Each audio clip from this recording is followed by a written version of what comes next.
on our phone, Corby. Let's say hello to Jurgen Klinsmann. He is the head coach of the U.S. men's national team.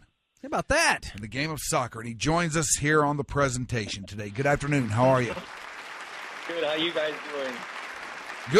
Good. Thank you for popping on here with us to talk a little soccer. You got a big one. You got a big one yourself tomorrow night, but there is a big one locally here too. As our under 23s are fighting hard to get into the Olympics after missing out on it in 2008. Yeah, that is correct. I mean, we have a big doubleheader tomorrow in the soccer world, meaning the senior team plays in Columbus for World Cup qualifying against Guatemala, and then our Olympic team being in Dallas and coming back from Colombia, where they fought very, very hard for a 1-1 draw. So they would need or a 0-0, or they would need a win tomorrow night in Dallas in order to go to Rio de Janeiro for the Olympics. So this is huge, and I think we have two local kids, Texans, on the team with Emerson Heidemann and Kellen Acosta, and we just really hope for huge support in Dallas from all of you, from the P1. So obviously, the tickets are $10 for the game, but it means the world to us because the Olympic team is kind of the future senior national team in a certain way.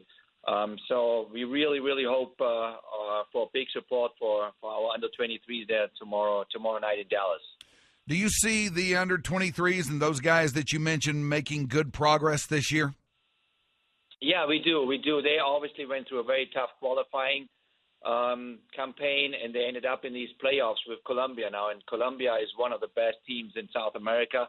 So coming out of Colombia with a 1-1 draw was huge, and they flew back straight then from Barranquilla in Colombia to Dallas, and now they prepared the last couple of days.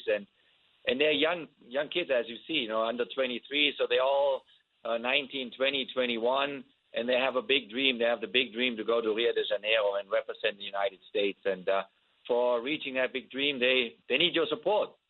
Yeah, and you mentioned, by the way, this is U.S. men's national coach Jurgen Klinsmann. The tickets are only $10, and that's a steal for a game with this type of intensity because it is a must-win or a must-tie at the very least. So it's weird, though, for people who don't follow the sport, when you're having these little two-game playoff-type situations where it's based on one of the tiebreakers is away goals. Well, we have our away goal. It's 1-1. We have our away goal, and you mentioned 0-0 would be fine. How would you, if you were coaching this, how would you go about it? Because you don't want to allow a goal at all. Do you sit back and you park the bus, or you just play your normal style?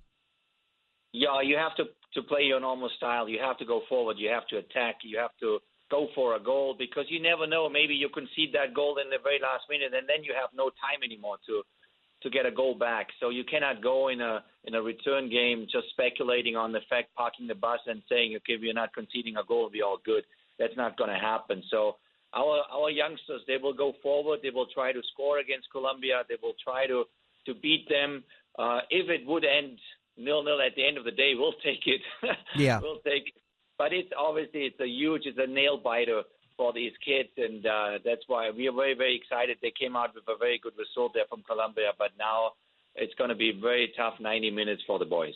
I can't remember which World Cup it was when you were doing the television work, and it was after the U.S. got eliminated, and the guys were asking you, it may have been, I can't remember who it was, but they were asking you what the biggest deficiency is within the U.S. men's team, and you said the first touch. And that stuck with me for a while, and then you take the job. How do you think the first touch, maybe explain that to people who don't understand exactly what that is, but how much has it improved or has it at all since you've taken over? Oh, it definitely has improved. So what the first touch means is just the feeling that you have of the ball. I mean, it's nothing different in basketball or in other sports where you kind of just the feeling that you have for the ball.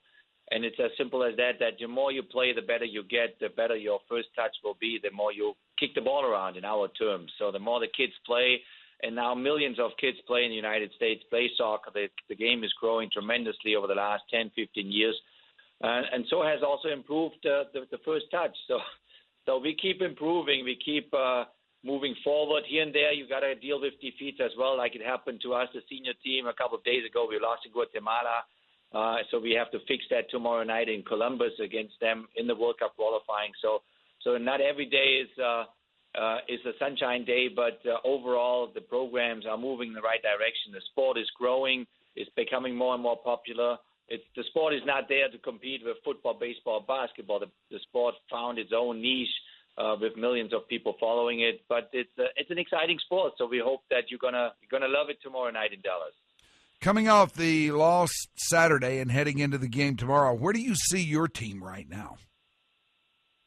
Well, our team obviously is a little bit upset because we went to Guatemala, we lost that 2-0, and we had a bad first 20 minutes, conceded 2 goals, and we couldn't fix it anymore. We had plenty of chances to actually win that game.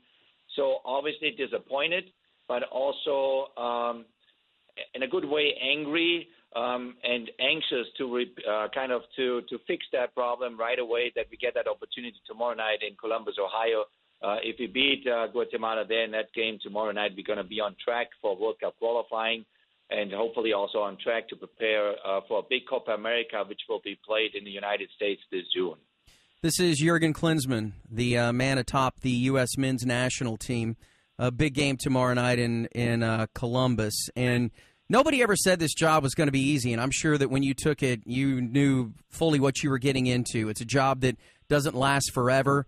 And it's a tough job, and you've been catching a lot of heat here recently for the way you've been using people in and out of position. And I think DeAndre Yedlin was the big point of contention the other night. How do you respond to that? I mean, I read where you said that these guys are capable of playing 2 different positions. How confident are you after the other night, though? No, we are confident. I mean, we totally have trust in our players. But I love those conversations because at the end of the day, as a national team coach or a coach in general, you keep explaining things, you keep educating people, you keep telling them, listen, these positions, if they play in 2 different positions, that's actually what they do in their club teams as well.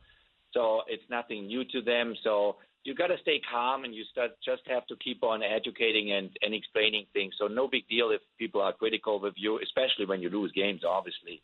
I think it's a wonderful opportunity for soccer in this country just to keep growing and to catch up with the best in the world. This is our goal, one day to be in the top 10, top 15 in world soccer, but we still have a way to go. Yeah, when you were here, you played in the World Cup here, and actually in Dallas you had a pretty phenomenal game that a lot of us were at. Couple of goals and a victory for your home country, Germany. But from that point, 20-some-odd years ago to now, do you think, seeing what the U.S. did in that World Cup compared to the way they play now then and the way they play now, it is light years different. The results may not be there yet, but we are clearly on the right path. Oh, absolutely, because the game is growing on a grassroots level everywhere throughout the country. With millions of kids now having really fun playing that game, playing that sport. The more quantity, the more quality you will develop, down the road. So it's exciting times, and obviously for the national team programs, that means that we can find kids and find players, from various sources, throughout the U.S. and all the different states. If they grow up maybe in other countries as well, like in Europe or in Mexico, and we try to melt it then our way in order to be down the road successful. But if you compare it to where it was 20, 30 years ago, soccer in the United States made huge progress since then. Still, it needs to have some patience because you're not going to be overnight, playing with the top countries in the world. They do that since, more than 100 years. But it's getting stronger and stronger, and a lot of the kids and people really enjoy that sport now. Go ahead. Is tomorrow night a must-win in your mind? Yep, it's a must-win in our minds. It's one of those things where if you don't win, you're not finished, but it doesn't look good for the road ahead to the World Cup. Speaking about the progress and how far we've come, everything is essentially gauged on World Cup success and on a lesser scale Olympic success. It would be a crusher to this country if somehow we didn't get in. Oh, definitely, it would be horrible. And but World Cup qualifying is a very difficult process. It's a long road. Go for the first group stage that we are in the middle of it right now. Then you go into, they call it a hexagonal, with 6 teams going through that stage where only 3 teams will qualify for the World Cup. So it's always a tough road. It's a long process and a process that is always connected with problems, with issues. That if you lose a game or if you just tie a game, then you need to kind of come back and you win it. But it kind of repeats itself all the time. We had the same situation 4 years ago, qualifying for Brazil 2014. We came down to the last group game against Guatemala, who we play tomorrow night, and we had to win that game. That was the last group game, and we were down 1-0 after 20 minutes. And we won it 3-1. So it's nail-biting. That is what the World Cup qualifying process is all about. But at the end of the day, we get the job done. And you're in Columbus. It's a place that the team has been pretty successful in, and you're going to have a monster crowd that is absolutely going to be going bazonkers. And hopefully it's the same thing tomorrow here in Dallas as well with the young kids. How much does that help? That has to make the entire scene. It also has to make your players feel like that they've had a couple of extra shots of espresso. Oh, absolutely. I mean, it means the world to the players when they have a crowd that is behind them, that supports them, that cheers for them, especially when things maybe go a little bit wrongly on the field. Maybe you concede a goal, you got to come back from that goal and stuff like that. You need to have a crowd that pushes you, that gives you confidence, that just makes you feel good. And this is what, over the last years, grew tremendously throughout the United States, is the support for the national team. Wherever we play, the stadium is packed, the support is there, they're loud, they're having a good time too. We have now American Outlaws, our fan groups all over the country with chapters in all the major cities.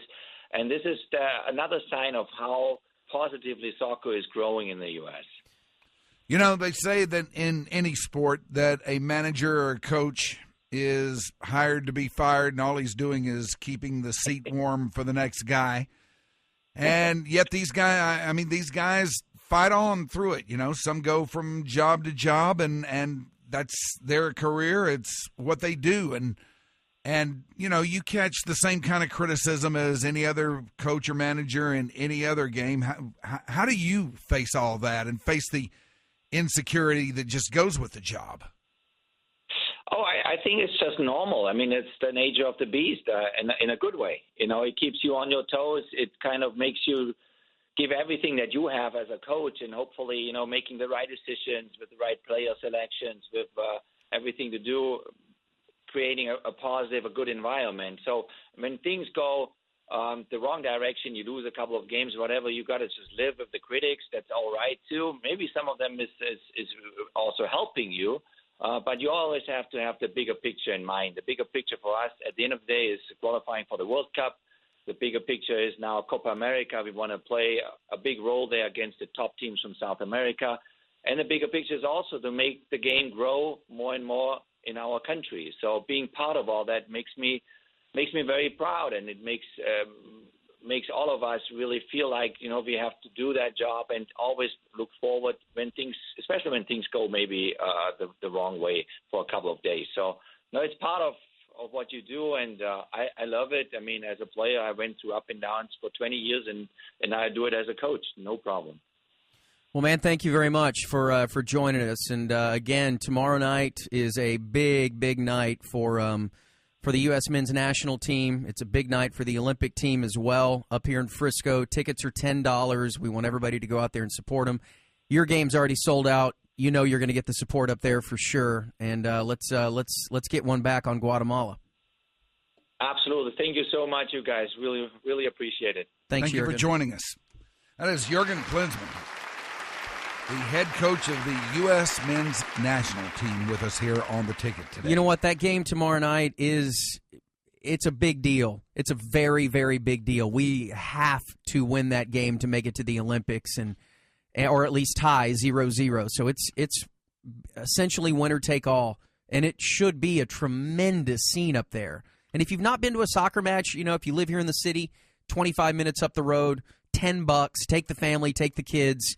I guarantee you'll be surprised. You may be surprised more by the intensity than anything else, dude, because it is high level of intensity. and letting in one goal is going to be critical. Oh, my God. You let in one goal and you got to pitch a shutout. you better do something big.